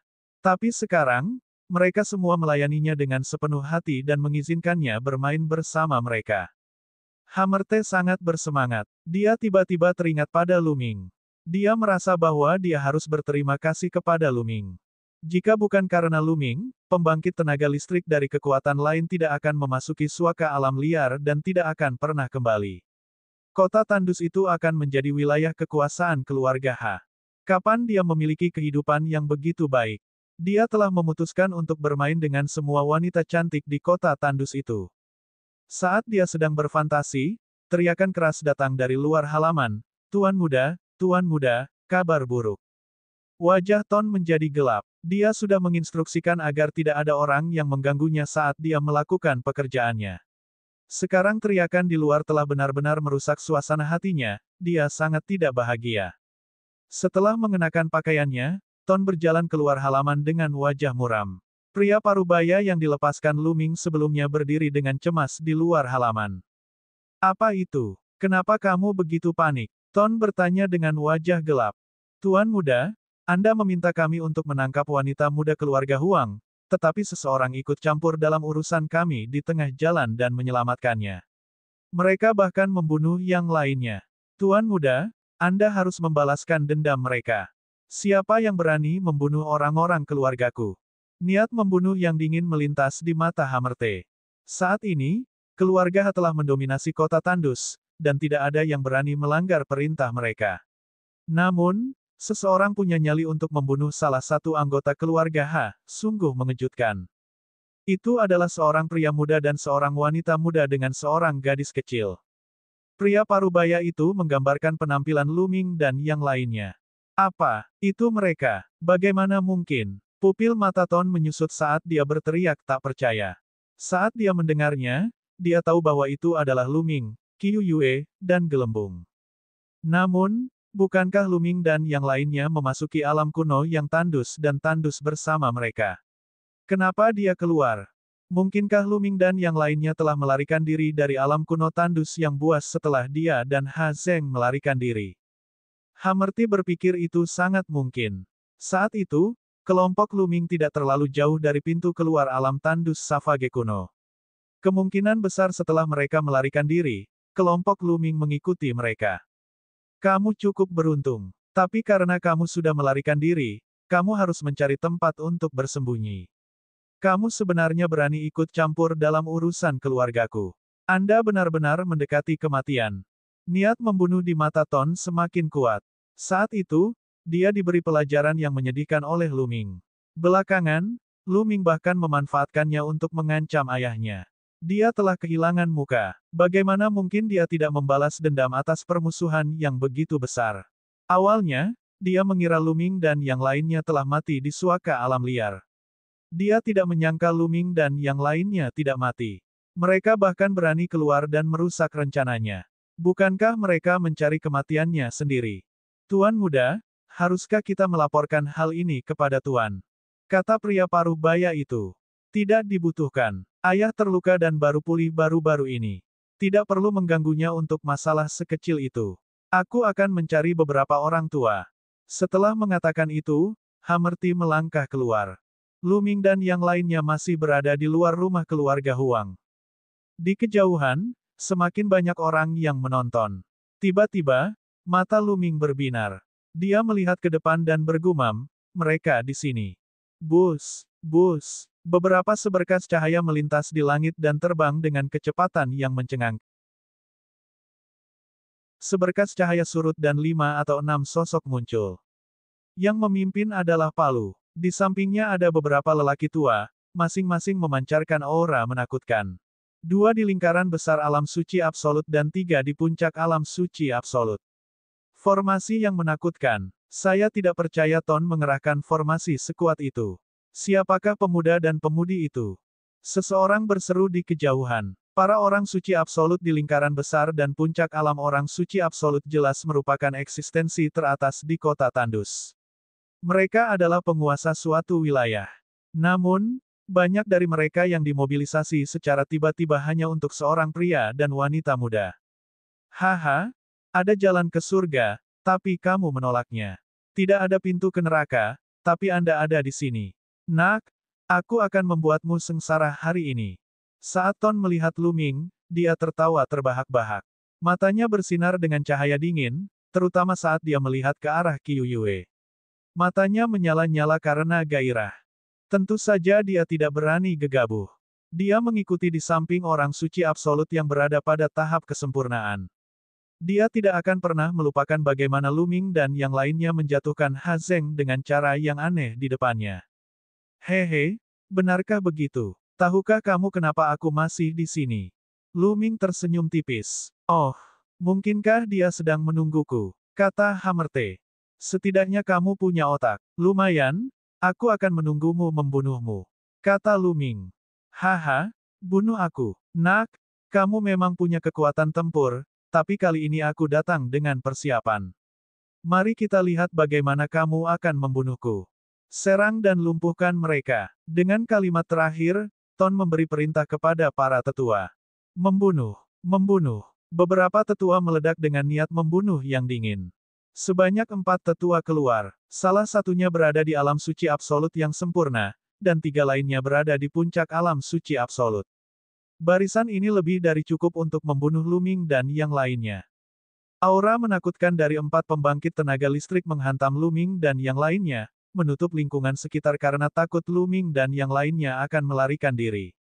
Namun, Lu Ming, Qiu Yue, dan yang lainnya tampaknya tidak bingung sama sekali. Ekspresi mereka sangat tenang. Kaisar Naga Abadi Chapter 1867 Bahasa Indonesia. Bab 1867, Kehancuran Keluarga H. Melihat ekspresi acuh tak acuh Lu Ming dan yang lainnya, entah kenapa, Ton tiba-tiba merasakan firasat buruk di hatinya. Itu tidak akan terjadi. Walaupun mereka bisa membunuh orang-orang yang berada di tingkat Sein Absolut di atas, mereka jelas bukan tandingan Sein Absolut di puncak. Terlebih lagi, ada seorang suci mutlak di lingkaran besar. Tidak akan ada kecelakaan. Ton menggelengkan kepalanya, berusaha menghilangkan pikiran buruk di benaknya. Pria dan wanita muda itu sudah tamat. Sekarang keluarga H berkuasa dan mendominasi kota Tandus. Pemuda dan pemudi ini berani memprovokasi mereka. Hasilnya sudah diputuskan. Wanita itu akan sengsara. Dia cantik seperti bunga dan bulan, tapi dia akan dinajiskan oleh Hamerti. Di kejauhan, banyak orang menghela nafas. Selama ini, keluarga H mendominasi kota Tandus. Banyak orang yang menderita, tetapi mereka tidak berani mengatakan apapun. Saat ini, mereka hanya berdiri jauh dan berbicara dengan suara pelan. Pada saat ini, glabela Lu Ming bersinar dan gulungan lukisan terbang keluar. Itu adalah diagram gunung dan sungai. Dari diagram gunung dan sungai, sesosok tubuh tinggi dan kekar keluar. Melihat sosok ini, pupil mata Hamerti berkontraksi tajam, dan matanya dipenuhi ketakutan. Dia meraung, "Tidak bagus, cepat mundur." Yang keluar dari diagram gunung dan sungai secara alami adalah Huangsu. Ketika Hamerti memasuki wilayah kuno yang tandus dan tandus, dia telah melihat orang-orang dari ras terpencil. Pada saat ini, dia mengenali Huangsu sebagai orang yang telah menyerang mereka di wilayah kuno yang tandus dan tandus. Namun, semuanya sudah terlambat. Ledakan, ledakan. Huangsu meninju beberapa kali, dan kekuatan tinju yang menakutkan menerobos udara seolah-olah bisa menghancurkan segalanya. Tekanan mengerikan itu membuat 3 orang suci absolut yang berada di puncak dan 1 orang suci absolut di alam suci yang sempurna menjadi pucat. Mereka mundur dengan panik, ingin melarikan diri. Namun, bagaimana mereka bisa melarikan diri dari Supreme Bela Diri? Cahaya tinju menembus kehampaan dan menghancurkannya. Keempat ahli itu bahkan tidak sempat berteriak sebelum tubuh mereka meledak dan berubah menjadi abu di bawah kekuatan penghancur. Ton hampir ketakutan setengah mati. Lari, cepat lari. Berlari. Hamerte meraung. Perintahkan orang suci absolut yang tersisa di tahap kesempurnaan agung untuk melarikan diri bersamanya. Namun, sebuah tangan raksasa terulur dari reruntuhan dan meraih udara. Sebuah telapak tangan raksasa muncul dari udara tipis dan meraih Hamerti dan Sein Absolut. Kekuatan mengerikan melonjak, dan keduanya lumpuh pada saat bersamaan. Hamerte menjerit nyaring. Dan EBSP, semua orang di sekitar terperangah, tidak percaya dengan apa yang mereka lihat. 2 orang suci absolut di lingkaran besar dan 3 orang suci di puncak alam suci absolut adalah kekuatan yang sangat kuat, namun mereka dihancurkan seperti semut oleh Huang Su. Kaisar bela diri. Ini adalah kaisar bela diri. Siapakah pemuda dan pemudi itu? Dia sebenarnya memiliki penguasa bela diri di belakangnya. Dia pastilah favorit surga dari kekuatan dahsyat di luar kota Tandus. Tidak heran dia begitu tenang. Dia memiliki penguasa bela diri bersamanya. Mata lebih banyak orang berbinar. Akankah kemunculan seorang penguasa bela diri mengubah situasi saat ini di kota Tandus? Lu Ming maju selangkah dan muncul di samping Hamoti. Energi biksu yang dia miliki bagaikan sebilah pedang saat dia menebasnya, membunuh biksu absolut dengan sempurna. Jangan bunuh aku, jangan bunuh aku. Ton hampir kencing di celana saat dia menjerit nyaring. Jangan khawatir, aku tidak akan membunuhmu. Lu Ming mencengkeram leher Ton dan berkata, ayo pergi ke keluarga Ha. Lalu, dia berjalan menuju keluarga Ha. Qiu Yue dan Huang Su mengikuti. Saya akan pergi ke keluarga Ha. Akan ada pertunjukan yang bagus. Saya ingin tahu apakah Kaisar Wu akan mengambil tindakan terhadap klan Ha. Ayo pergi dan lihat. Yang lain di kejauhan menantikannya, berharap penguasa bela diri akan menyerang keluarga Ha. Jika keluarga Ha bisa dihancurkan, situasi di kota Tandus akan berubah lagi, dan kartunya akan dirombak. Tempat ini tidak jauh dari keluarga Ha. Tidak lama kemudian, mereka sampai di depan rumah keluarga Ha. Ha Zeng, keluar dan mati. Lu Ming berteriak. Suaranya bergemuruh dan bergema di seluruh rumah keluarga Ha. Siapa yang mencari kematian? Raungan keras terdengar dari kediaman keluarga Ha. Setelah itu, aura mengerikan muncul. Cahaya pelangi menyala, dan sosok Ha Zeng muncul di langit. Nak, itu kamu, Mosi. Tatapan Ha Zeng menyapu seluruh ruangan. Ketika dia melihat Lu Ming, niat membunuh yang dingin muncul dari matanya. Kemudian, dia melihat palu di tangan Lu Ming. Berat, cepat lepaskan Mosi. Kalau tidak, aku akan mencabik-cabikmu menjadi ribuan bagian. Ha Zeng meraung, tapi dia berhenti tiba-tiba seolah ada sesuatu yang tersangkut di tenggorokannya. Matanya tertuju pada reruntuhan di belakang Lu Ming.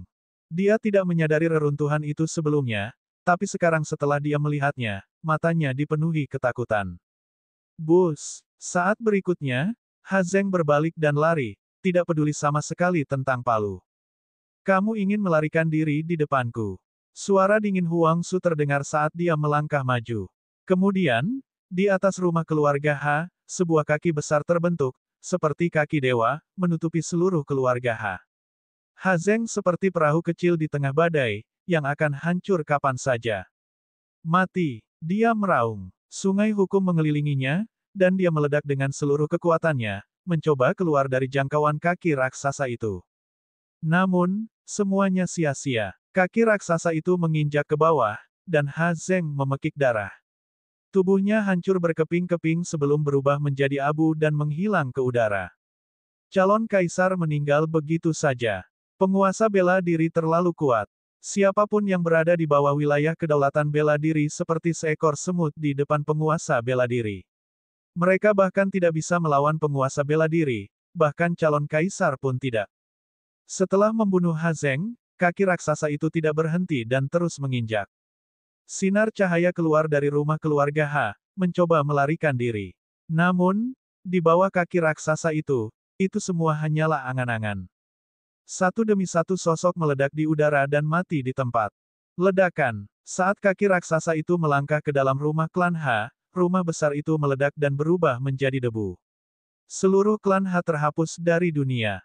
Baiklah, dengan cara ini, tak seorang pun akan mengetahui pintu masuk ke alam tandus Savage kuno. Huang Su tersenyum. Mata Lu Ming berkedip-kedip, sementara mata Qiu Yue bersinar karena rasa kasihan. Di luar dugaan Lu Ming, seluruh keluarga Ha akan musnah dalam satu gerakan. Awalnya, dia mengira reruntuhan itu hanya akan membunuh beberapa petinggi keluarga Ha. Dia tidak menyangka reruntuhan itu akan lebih langsung dan melenyapkan seluruh keluarga Ha dalam satu gerakan. Setelah itu, Lu Ming menghela nafas dalam hatinya. Dunia bela diri Dao adalah dunia yang kejam. Mungkin ada banyak orang tak bersalah di sini, tapi di mata reruntuhan, dia tidak peduli. Mungkin di matanya, orang biasa itu seperti semut.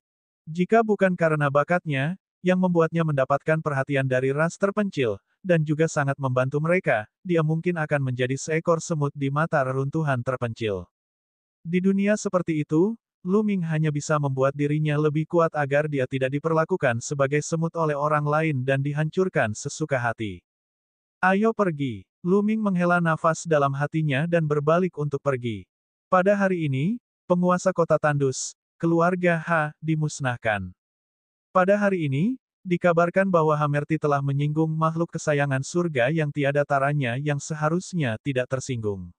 Orang ini telah turun bersama penguasa bela diri dan memusnahkan keluarga Ha hanya dengan satu jentikan tangannya. Pada hari ini, situasi di kota Tandus berubah drastis, dan para pahlawan berjuang untuk mendapatkan supremasi. Kaisar Naga Abadi Chapter 1868 Bahasa Indonesia. Bab 1868, Bab 1868, Kota Kaisar Surgawi, Institut Suci Gunung Yuan. Segala sesuatu yang terjadi di kota Tandus tidak ada hubungannya dengan Lu Ming. Setengah bulan kemudian, Lu Ming dan yang lainnya kembali ke Tanah Suci Bulan Kuno, Aula Ramuan Dayan. Reruntuhan itu tidak ikut bersama mereka. Setelah mereka menghancurkan keluarga Ha, mereka kembali ke alam suci yang liar. Lu Ming membawa kekuatan sunyi dan sisanya ke Istana Ramuan Dayan. Setelah kembali ke Istana Yan dan Yang Agung, Lu Ming segera pergi ke Istana Phoenix. Benar saja, dia mengetahui bahwa Akademi Suci Gunung Yuan di kota Kaisar Surgawi telah mengadakan pertemuan 2,5 bulan yang lalu. Hampir semua jenius terkenal dari Tanah Suci Bulan Kuno telah bergegas ke kota Kaisar Surgawi. Huang Ling, Long Chen, dan yang lainnya secara alami menuju ke kota Kaisar Surgawi.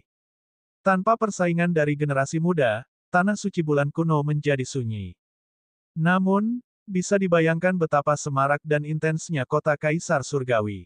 Lu Ming juga berencana untuk pergi ke Akademi Suci Gunung Yuan di kota Kaisar Surgawi. Ketika Li Desolate dan yang lainnya mengetahui bahwa para jenius dari Akademi Suci Gunung Yuan telah berkumpul, mereka semua mengungkapkan keinginan yang kuat untuk bertarung dan menjadi sangat bersemangat. Tujuan utama mereka mengikuti Lu Ming adalah untuk mendapatkan pengalaman dan bentrok dengan keajaiban lainnya sehingga mereka dapat meningkatkan diri. Terlebih lagi, ras terpencil suka bertarung. Dengan begitu banyak elit berkumpul, mereka tentu saja bersemangat.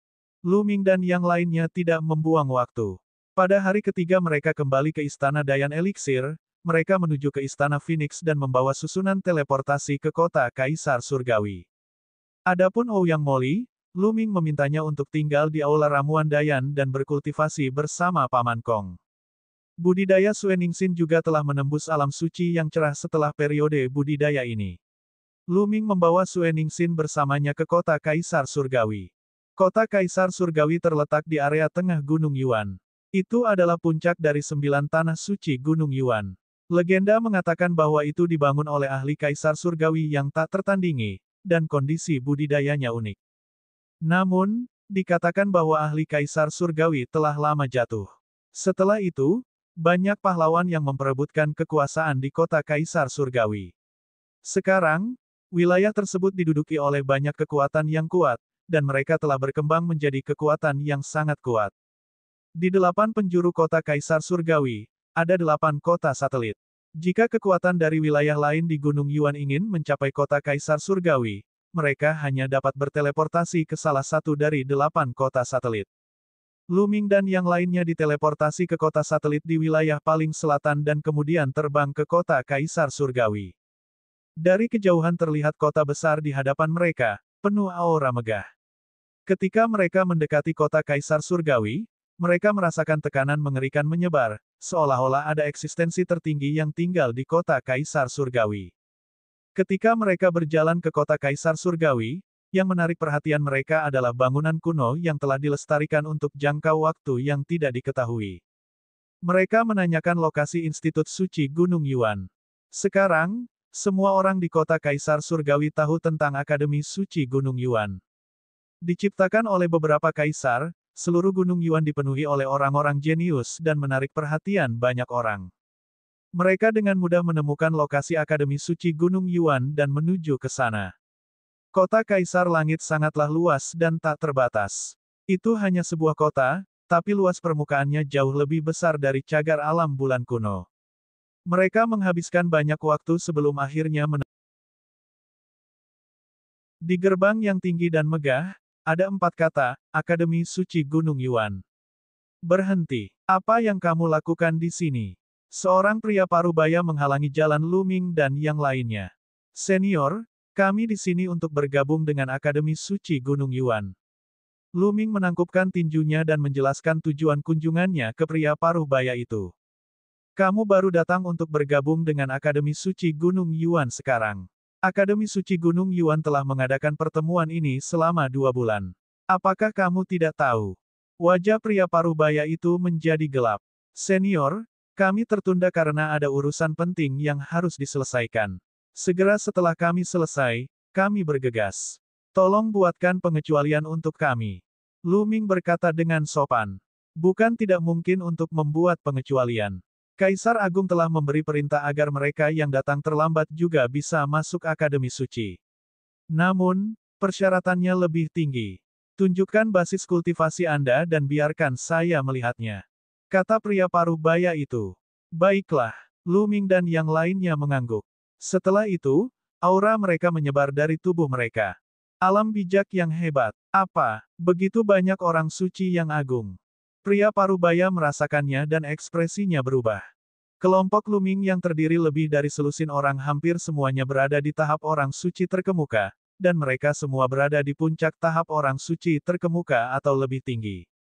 Hanya Sue Ningsin yang berada di tahap Sein yang cerah. Terutama terpencil Li dan yang lainnya.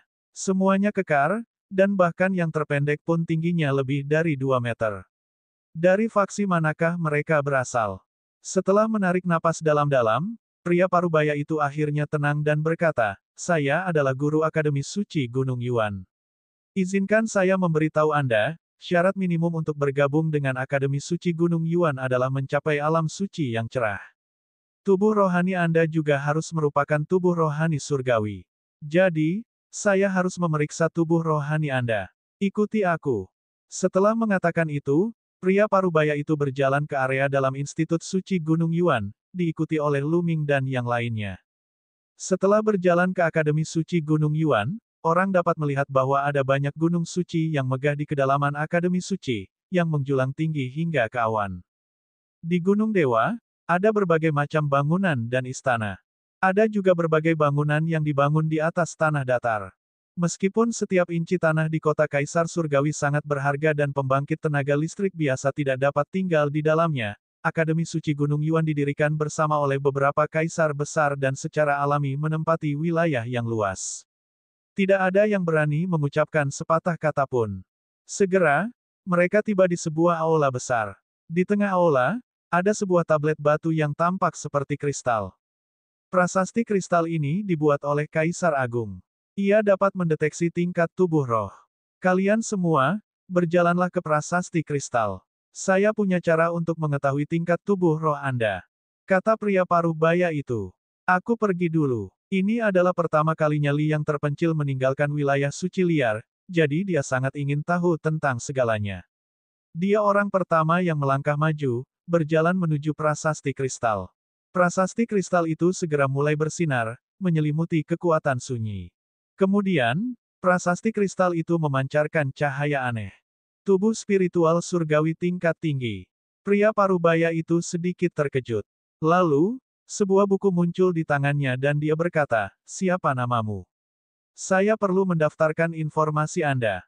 Menghancurkan kekuatan. Desolateli melaporkan nama dan umurnya. Baiklah, kamu bisa masuk Akademi Suci Gunung Yuan. Berikutnya, setelah pria parubaya mengisi informasi, dia melihat yang lain. Kekuatan terpencil mundur, dan daratan terpencil maju. Itu adalah tubuh spiritual surgawi tingkat tinggi lagi. Mata pria parubaya itu membelalak. Meskipun dia telah melihat banyak surga favorit selama periode waktu ini, hanya ada sedikit yang memiliki tubuh spiritual surga tingkat tinggi. Dia tidak menyangka akan bertemu mereka berdua hari ini. Setelah dia mendaftarkan informasi tentang tanah terpencil, pemuda lain dari ras terpencil maju ke depan. Dan itu adalah tubuh spiritual surgawi tingkat tinggi. Pria parubaya itu tersentak. Sungguh luar biasa jika benda spiritual surgawi kelas atas muncul secara berurutan dan sekaligus. Namun, keterkejutannya tidak berakhir di situ. Setelah itu, keterkejutannya berubah menjadi keterkejutan. Dari 9 elit ras terpencil, ada 5 badan spiritual surgawi tingkat tinggi dan 4 badan spiritual surgawi tingkat menengah. Adapun Lu Ming dan Qiu Yue, mereka berdua memiliki tubuh spiritual surgawi tingkat atas. Ketika gelembung naik untuk ujian, itu menunjukkan bahwa di tingkat atas. Hal ini membuat pria parubaya itu tercengang, dan hatinya kacau. Siapa orang-orang ini? Ada begitu banyak badan spiritual surga kelas atas. Apakah ada tubuh raja di antara mereka?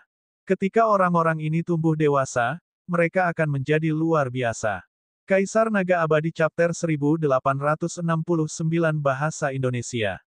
Bab 1869, Bab 1869 mengumpulkan keajaiban. Akhirnya giliran Sue Ningsin yang membuatnya merasa lega. Tubuh roh asli Sue Ningsin bukanlah tubuh roh surgawi. Namun, sebelum Lu Ming pergi ke tempat suci matahari kuno, dia menggunakan tungku ramuan Dayan untuk memurnikan tubuh roh Sue Ningsin, menjadikannya tubuh roh surgawi tingkat rendah. Baiklah, ujiannya sudah selesai. Kalian semua bisa bergabung dengan Akademi Suci Gunung Yuan. Tunggu aku di sini sebentar. Setelah pria parubaya itu selesai berbicara, dia berbalik dan pergi. Tidak lama kemudian, dia kembali. Dengan lambaian tangannya, lebih dari 10 token giok muncul di udara dan terbang menuju Lu Ming dan yang lainnya. Ini adalah tanda identitas Anda. Ambil. Di masa depan, Anda akan mewakili orang-orang di Akademi Suci Gunung Yuan. Selain itu, Akademi Suci Gunung Yuan sangat besar dan memiliki wilayah yang luas.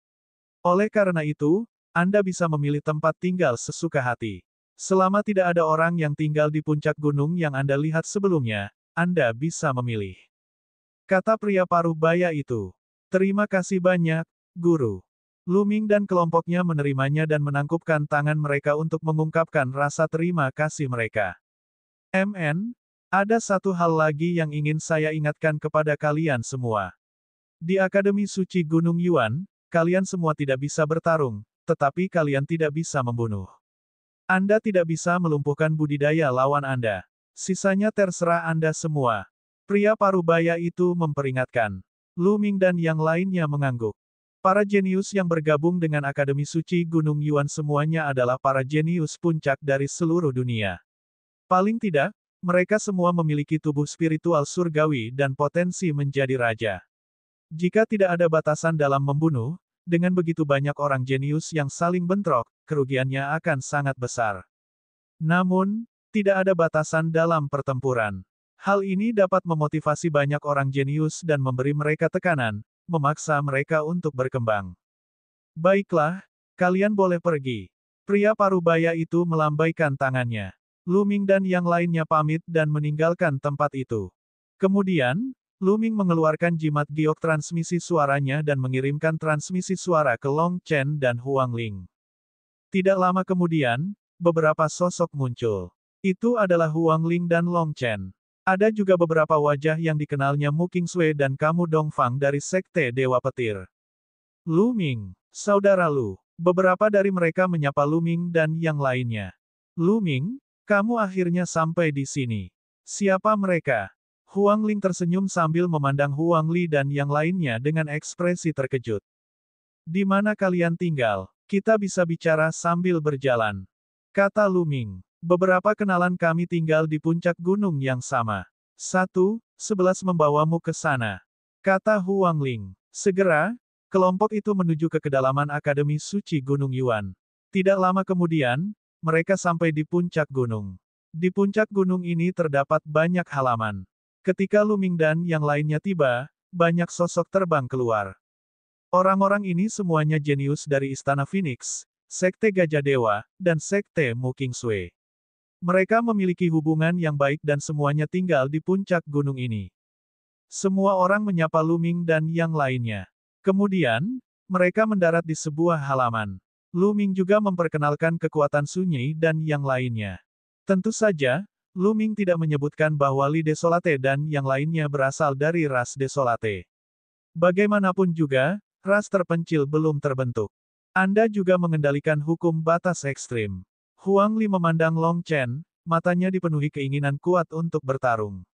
Tubuhnya meletus dengan hukum nomologis yang ekstrim, penuh dengan kekuatan yang menakutkan. Aura kuat juga muncul dari tubuh Long Chen. Dia menatap ke arah sunyi dan mengedarkan hukum nomologisnya sebanyak yang dia bisa, mengungkapkan niat bertarungnya. Sayang sekali budidaya Anda masih sedikit kurang. Saat Anda menerobos kesempurnaan Santo Agung, kita akan bertarung dengan baik. Desolate Li menjilat bibirnya, niat bertarungnya semakin kuat. Seperti yang kuinginkan, mata Long Chen juga menyala-nyala karena gairah. Hukum jalur raja adalah hukum tertinggi di dunia. Di era biasa, tubuh raja sangatlah langka. Raja yang memperjuangkan hegemoni akan muncul. Namun, jarang sekali dua orang atau lebih muncul dalam generasi yang sama dengan fisik raja yang sama. Long Chen dan kekuatan sunyi sama-sama mengendalikan hukum ekstremitas. Saat mereka bertemu, tidak mungkin mereka tidak bertengkar. Selain itu, keduanya bertarung dengan fisik raja yang sama, yang sangat bermanfaat bagi budidaya mereka. Pria besar ini sebenarnya memiliki fisik raja juga. Di Istana Phoenix, paragon lain dari Sekte Gajah Dewa memandang Huang Li dengan kaget. Long Chen dan Desolate saling memandang, lalu menarik kembali aura mereka. Semua orang mengobrol sebentar lagi. Lu Ming terutama bertanya tentang situasi Institut Suci Gunung Yuan. Para jenius dari Akademi Suci Gunung Yuan berada di luar imajinasi kita. Tidak hanya para jenius dari 9 tanah suci berkumpul di sini, tetapi ada juga banyak jenius dari kekuatan peringkat kaisar. Bahkan klan kuno yang bersembunyi di pengasingan juga telah mengirim para jenius untuk bergabung dengan Akademi Suci Gunung Yuan. Kata Huang Ling. Ras kuno. Lu Ming mengangkat alisnya dan memikirkan ras yang terpencil. Klan-klan kuno itu disebut klan-klan kuno. Mereka adalah kekuatan yang telah ada selama bertahun-tahun yang tak terhitung jumlahnya. Mereka sudah ada sejak zaman kuno.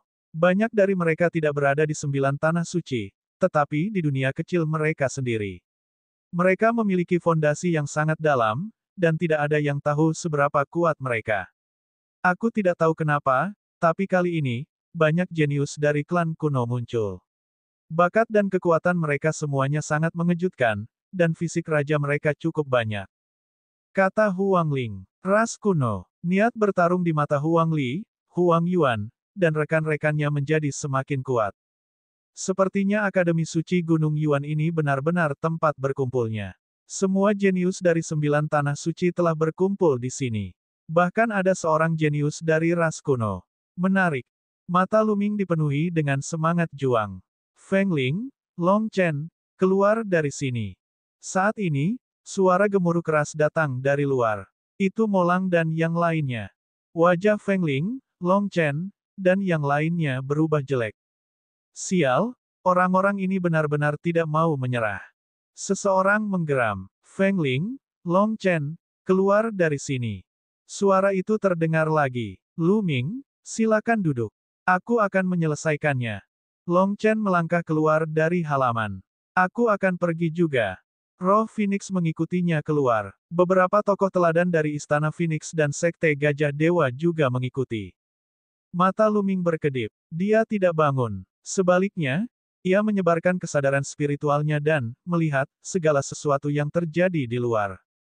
Di luar, Molang, Pangeran Kedua Gagak Emas, dan beberapa favorit surga lainnya, totalnya 7 atau 8 orang, semuanya adalah favorit surga teratas dari cagar alam bulan kuno. Mereka berdiri tinggi di langit, menatap Long Chen, Huang Ling, dan yang lainnya. Feng Ling, Long Chen, apakah kamu sudah membuat keputusan? Kesabaran kita terbatas. Mo Lang mencibir. Kamu ingin kami bergabung denganmu? Mustahil. Enyah. Long Chen memarahi. Menolak kami. Kamu harus tahu konsekuensinya. Perlombaan angin ingin Anda bergabung dengan mereka karena mereka sangat menghargai Anda. Jangan menolak bersulang hanya untuk minum minuman beralkohol. Pangeran Gagak Emas kedua diselimuti oleh api surgawi matahari besar, dan matanya bersinar dengan cahaya yang tajam. Apakah kamu tidak mengerti bahasa manusia? Enyah. Long Chen berteriak, dan aura kuat keluar dari tubuhnya. Pada saat ini, kultivasi Long Chen juga telah membuat terobosan dan mencapai puncak alam suci agung. Dia tidak jauh dari alam kesempurnaan orang suci yang agung. Jelas sekali, dia telah membuat kemajuan besar dalam beberapa bulan terakhir. Long Chen menginjak udara dan menuju ke arah Molang dan yang lainnya, menyebabkan ekspresi mereka berubah. Dengan bakat Long Chen dan tingkat pengolahannya yang berada di puncak alam Supreme Saint, maka kekuatan tempurnya sungguh luar biasa. Mereka sama sekali bukan tandingannya. Kaisar Naga Abadi Chapter 1870 Bahasa Indonesia.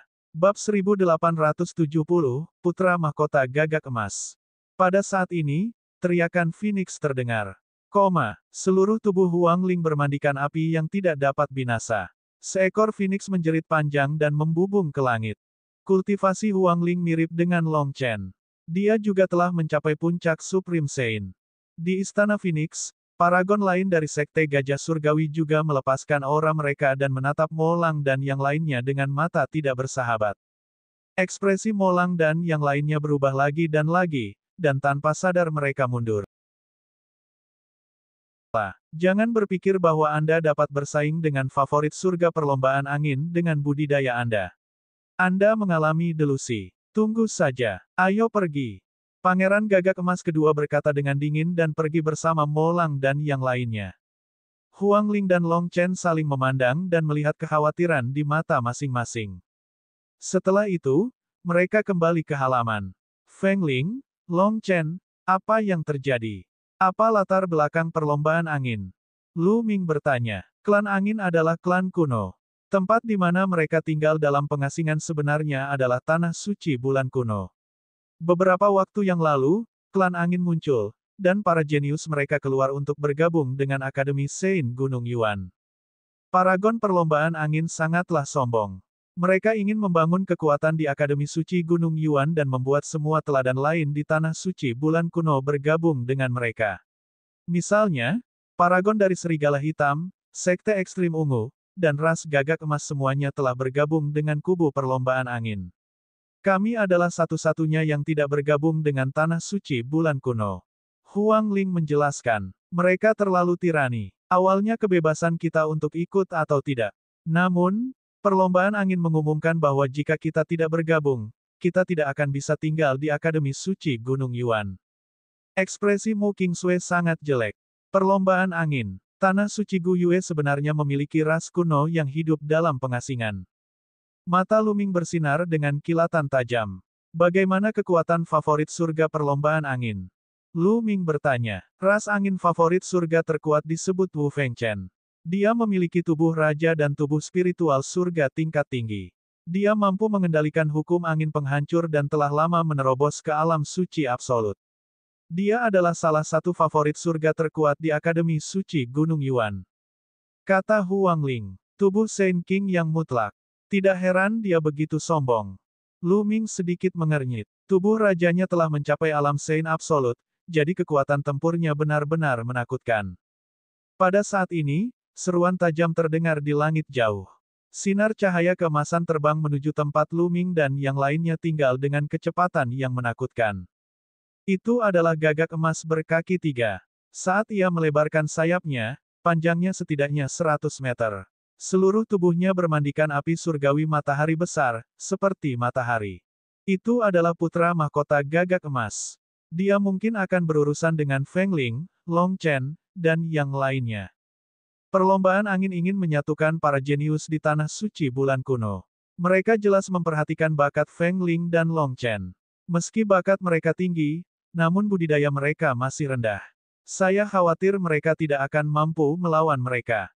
Ayo pergi dan lihat. Banyak surga favorit di pegunungan terdekat yang merasakannya dan terbang ke langit untuk menyaksikannya. Gagak emas berkaki 3 itu sangat cepat. Hanya dalam beberapa napas, dia telah mencapai tempat Lu Ming dan yang lainnya tinggal. Dia mengepakkan sayapnya dan sejumlah besar api matahari surgawi mengalir ke atasnya. Saat ini, Lu Ming dan yang lainnya sedang mengobrol. Tiba-tiba, ekspresi semua orang berubah. Api surgawi matahari yang luar biasa, sialan. Mati. Huang Ling dan Long Chen berteriak pada saat bersamaan. Mereka melonjak ke langit dan menyerang, memadamkan api matahari surgawi. Lu Ming, kekuatan sunyi, dan sisanya tergerak. Mereka tidak terburu-buru mengambil tindakan. Gan, jeritan yang bergema di cakrawala terdengar. Seorang pemuda berjubah emas muncul di langit. Matanya seperti kilat, dan dia sangat mendominasi. Sepasang sayap gagak emas perlahan mengepak di belakangnya, dan aura menakutkan menyelimuti seluruh gunung. Alam suci. Jantung Lu Ming berdetak kencang. Gagak emas berkaki 3 ini ternyata memiliki tingkat pengolahan seorang biksu mutlak. Putra mahkota gagak emas, Huang Ling, Long Chen, dan yang lainnya bergumam dengan tatapan serius di mata mereka. Putra mahkota gagak emas sangat terkenal di tanah suci bulan kuno. Sebelum klan Feng muncul, dia adalah salah satu jenius terkuat di tanah suci bulan kuno. Terutama setelah bergabung dengan Akademi Sein Gunung Yuan, dia menggunakan sumber daya Akademi Sein Gunung Yuan untuk menerobos ke alam suci absolut. Reputasinya pun semakin terkenal. Bus. Dan EBSCP, suara mendesing. Lebih dari selusin sosok muncul di belakang putra mahkota gagak emas. Itu adalah Molang dan yang lainnya. Feng Ling, Long Chen, saya menyarankan Anda untuk menyerah dan bergabung dengan kami. Jangan melakukan perlawanan yang tidak perlu. Anda harus tahu bahwa perlawanan itu sia-sia. Molang berteriak dingin dengan ekspresi arogan. Jika Anda ingin menjadi anjing perlombaan angin, silakan saja. Kami tidak tertarik dengan hal itu, kata Long Chen. Putra mahkota gagak emas mengepak dan api menyebar, membuatnya tampak semakin agung. Dia menatap dingin ke arah Long Chen dan Feng Ling dan berkata, di Akademi Suci Gunung Yuan, meskipun aku tidak bisa membunuhmu, aku masih bisa melukaimu dengan parah. Jika kamu tidak setuju, aku akan menghajarmu setiap kali aku melihatmu. Aku akan membuatnya agar kamu tidak bisa tinggal di Akademi Suci Gunung Yuan. Seekor burung yang sakit. Kata-kata yang luar biasa. Apakah Akademi Suci Gunung Yuan dibuka olehmu? Suara mengejek datang dari halaman samping. Siapa ini? Wajah putra mahkota gagak emas tampak gelap saat dia melihat ke halaman. Dia sebenarnya berani menyebutnya burung sakit, dia sedang mencari kematian. Kemudian, lebih dari selusin sosok melayang ke udara. Lu Ming berjalan di depan, diikuti oleh Huang Li, Qiu Yue, dan yang lainnya. Lu Ming, ekspresi Molang, pangeran gagak emas kedua, dan yang lainnya berubah. Jadi, kamu adalah Lu Ming. Mata putra mahkota gagak emas semakin dingin. Saya yakin, Lu Ming tersenyum. Bagus, sangat bagus. Di masa lalu, jika aku tidak selalu berada di kota Kaisar Surga, bagaimana mungkin kau bisa bertindak begitu kejam di tanah suci bulan kuno? Saya pikir Anda tidak akan berani datang ke tanah suci bulan kuno. Karena kamu di sini, aku akan memberimu pelajaran yang bagus hari ini dan membalas dendam untuk saudara ke-9 dan yang lainnya. Niat membunuh yang dingin muncul di mata putra mahkota gagak emas. Jika bukan karena pembunuhan dilarang di Institut Suci, dia akan membunuh Lu Ming. Namun, bahkan jika dia tidak bisa membunuh Lu Ming, dia masih bisa mempermalukannya dan menginjaknya di depan semua orang sehingga dia tidak bisa mengangkat kepalanya di Akademi Suci Gunung Yuan. Ledakan, ledakan. Putra mahkota gagak emas terus melangkah maju, dan api surgawi di tubuhnya menjadi semakin panas. Nyala api memenuhi langit dan auranya liar saat dia menekan ke arah Lu Ming. Feng Ling, Long Chen, dan yang lainnya melepaskan aura mereka, siap bertarung. Saya tidak menyangka akan bertemu karakter seperti itu begitu saya keluar. Serahkan burung ini padaku. Di belakang Lu Ming, Li Yang sunyi menyeringai. Matanya dipenuhi keinginan kuat untuk bertarung. Dia melangkah maju dan berjalan menuju putra mahkota gagak emas. Lu Ming berdiri diam. Karena kekuatan terpencil ingin bergerak, dia akan membiarkannya bergerak. Kamu hanyalah orang suci yang hebat. Turun. Putra mahkota gagak emas memasang ekspresi angkuh di wajahnya saat dia dengan santai melirik ke arah Li Yang sunyi. Dengan serangan telapak tangan, api berkumpul dan membentuk telapak tangan raksasa yang menyala yang menghantam Li Yang sunyi. Berbaringlah, adikmu. Burung yang sakit, kaulah yang berbaring. Mati. Desolateli meraung saat ototnya menonjol. Dia meninju dan menghancurkan telapak tangan yang menyala itu. Tanpa berhenti, Dia menyerang putra mahkota gagak emas dan meninju. Ekspresi putra mahkota gagak emas berubah. Dia membengkokkan jari-jarinya seperti cakar dan mencakar di daerah terpencil.